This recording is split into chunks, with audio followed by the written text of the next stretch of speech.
Hi Natalie, my name's Megan, and I'm so glad you came in today. I wanted to first start off by letting you know that everything we talk about is confidential, with the exception if you talk about hurting yourself or anyone else, then I do have to report that. But besides that, everything is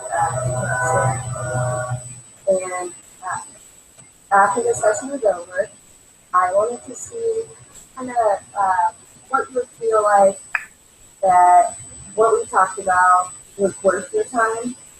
Whatever, what would you like to solve or what kind of issue would you like to work on? Okay. I guess the thing I've been kind of dealing with for a while now is some anxiety about my parents. They're back home in St. Louis, and I'm the youngest in our family, so both of my siblings are older and moved out and everything like that, and still very much involved in my parents' life, but I'm still kind of the in-between, person. And I guess the anxiety associated with that is I've always kind of been the one to be like the peacekeeper between them and everything.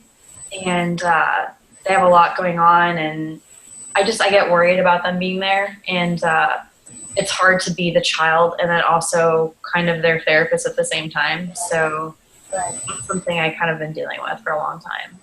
Okay. I meant to ask you too, do you mind if I take notes? No, that's completely fine. So what I hear you saying is that you're worried about your parents kind of being at a distance away from you, and did you say also your siblings? Correct. My siblings are both back in St. Louis as well, but are still a little distance from them. Okay. And it's more just like being able to be there. I mean, I've been in Colombia now for 6 years, but it's still just, it's hard being the one that's like the mediator, and then, being away from them. And I worry a lot, so. Kind of like an emotional distance or more like a physical distance? I worry about, I guess there's both. There's only obviously 2 hours physical distance, and it's been really good for me emotionally to be away from them all throughout college. But they just always have had, they've been married for 36 years now, which is a very long time. But even as a child, I was always the one to step in when they were having arguments, or just kind of have to sometimes play parent to them a little bit, which I know isn't my role naturally. But anyway, so being here, it's good for us, and it's good for our relationship, but it's still nerve-wracking because I don't know like what's going on there, and I worry about them and how things are going, and I worry about their health too. So I know that's a lot. Right. That is a lot to take on for a student and for your age. So I commend you for that, for caring about them as much as you do. When do you think this first became an issue? When you moved out to school, or? Well, I think I've noticed it for years that I've always kind of had that worry and that anxiety, and my siblings only shared it to a degree because they were a bit older and kind of were like, oh, it's, that's adults, they'll take care of it. But I've always kind of had that, I guess, burden, but also just natural capacity to want to help them. Right. And I guess it became the hardest once I was away from home. Again, I needed to be away for me, but then I realized now, like, that's a lot of pressure still, because I can't be there to be helping and making sure like everything's okay. Right. How would you like to see things different? That would make you have less concern, less stress about that issue. Well, I guess continuing our communication would be good, and we've been pretty like healthy about that, which is good. But also, I guess just making sure that I feel that they're taking well enough care of themselves. Even if I think they start to, or they've reached a new point, like in their marriage, being, empty nesters now, I guess you could say. I think that's hopefully helping them. So even when that improves, I just worry about their well-being. Like, I know my mom doesn't get enough sleep. She's working a lot.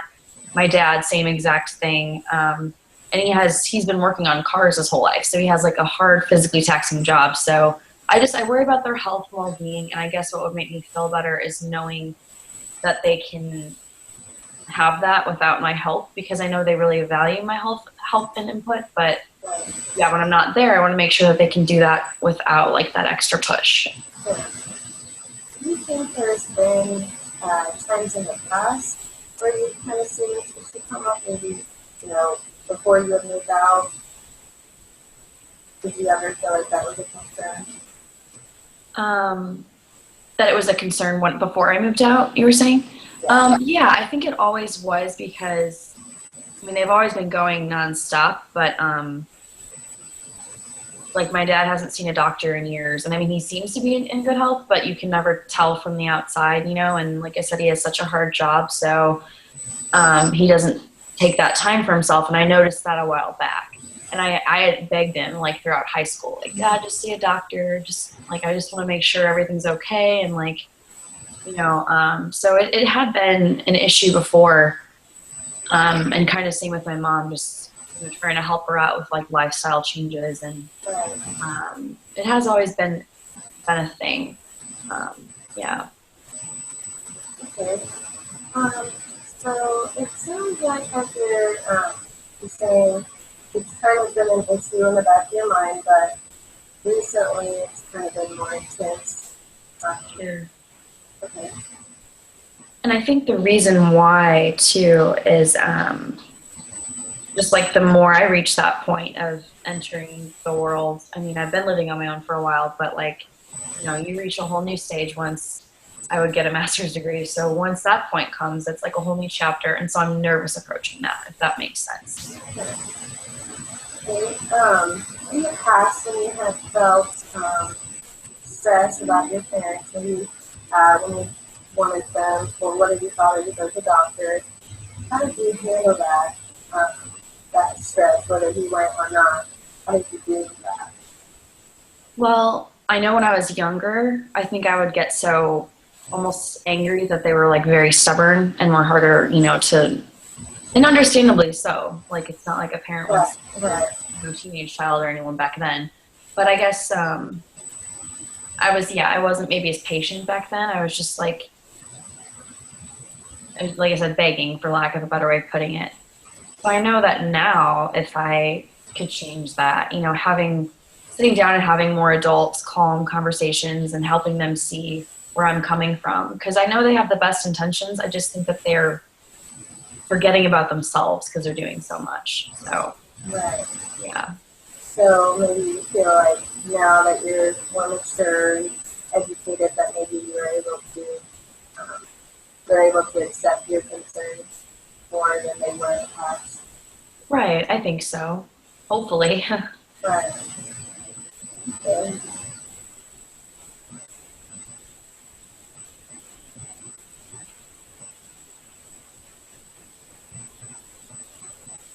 So how do you think, as you've gotten older, how do you think those changes have helped you? I know we just talked about how um, they've helped you be able to communicate with your parents better about issues. Um, how do you think those changes have helped you with your stress? Not just like communication with your parents, but more yourself. Well, I guess I feel more at ease knowing that they can hopefully, yeah, like you said earlier, see me in a different light now and take that advice finally, so that they realize how important it is.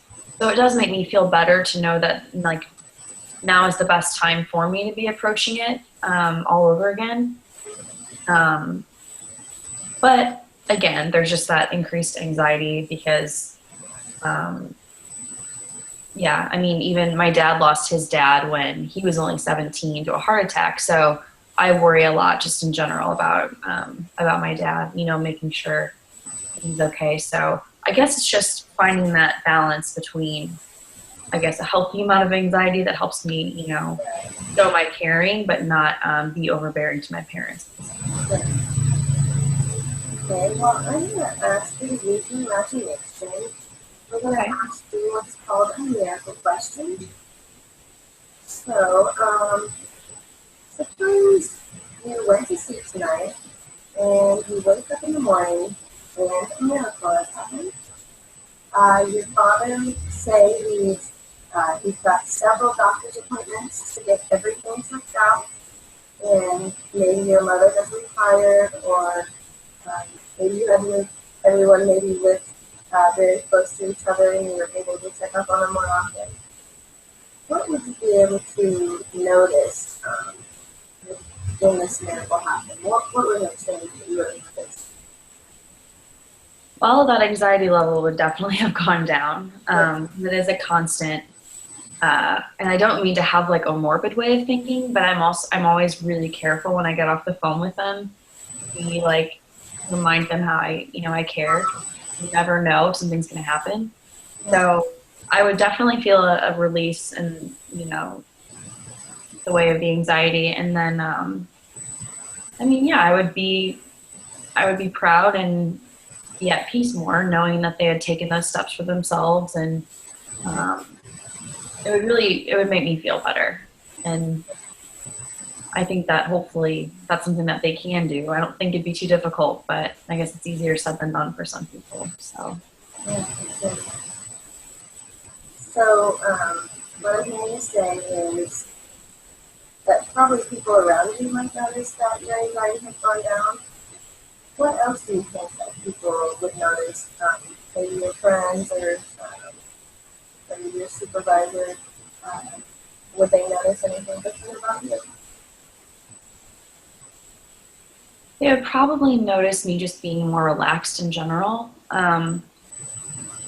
Because sometimes it's gotten so bad that I'll just even hear someone talking about someone that passed from like a heart attack or whatever it might be, or just people talking about their parents, and I'll just get like guilty and worried and like all of these things wrapped up. So they would probably notice just me being more relaxed, less tense at those times, and I guess just calm when it comes to those instances where it's on my mind or it's relevant at the time.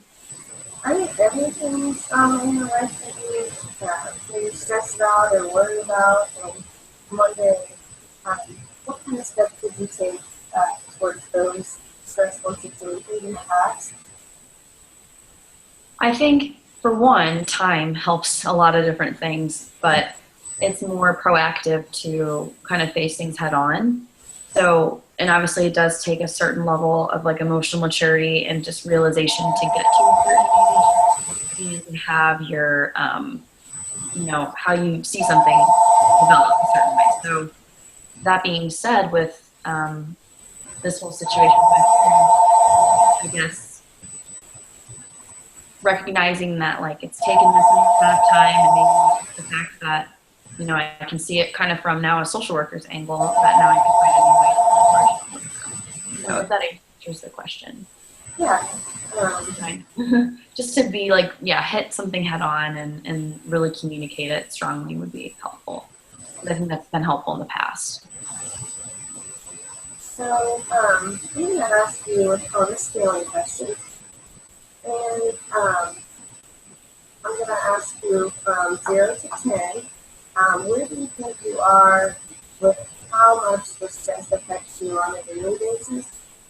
Say 1 being it doesn't stress you out at all, and 10 being it's something you think about constantly throughout the day, and it's hard for you to get through any activity without having those stressful thoughts come to mind.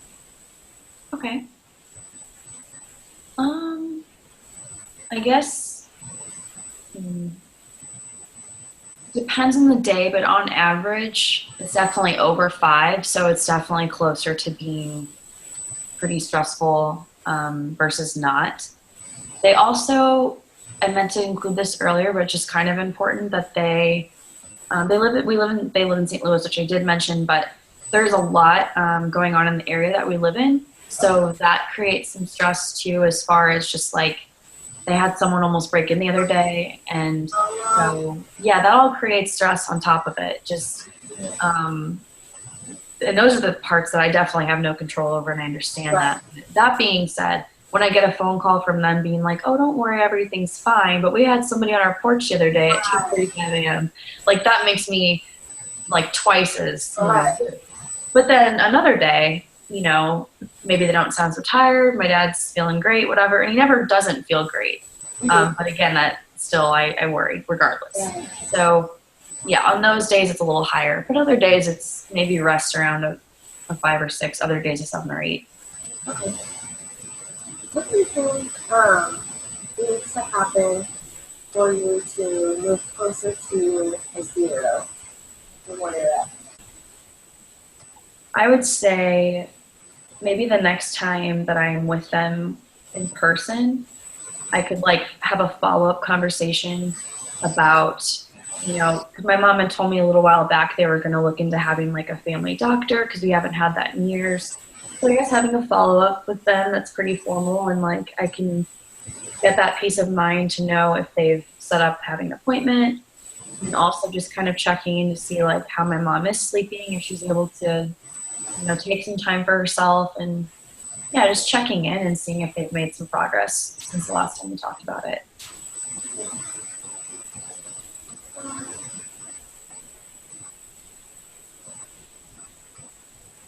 So, you think that a follow up for like a doctor, or just a follow up like conversation with them?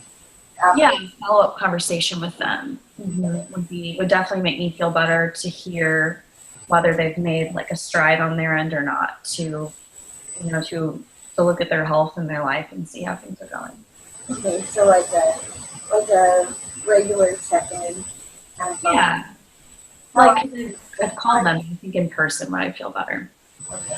So you feel better in person instead of a phone call? Is that what I heard you say? Yes, sorry, I couldn't tell. Yeah, I think that would make me feel better because I would be able to like make sure they're listening and really present, just because it's harder when it's over the phone. Right. And you can probably, physically see them and know, you feel more connection whenever Sure. you're there with them.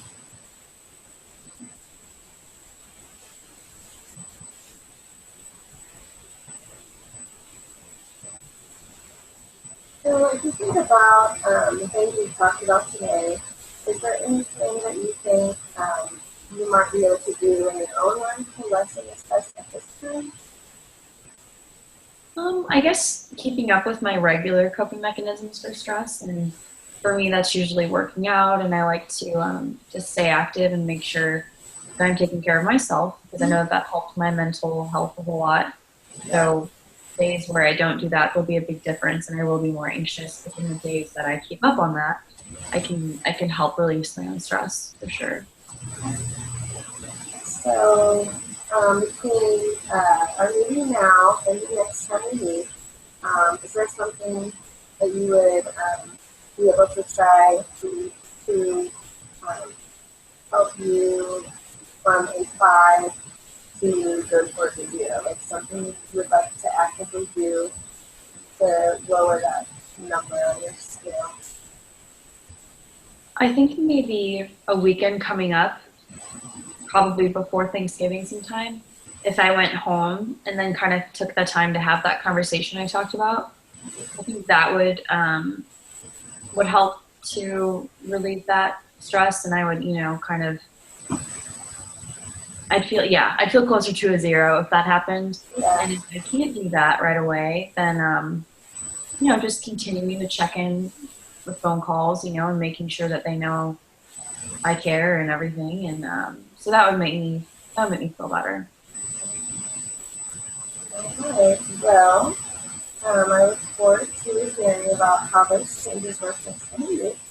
And I appreciate you. Thank you. Thank you.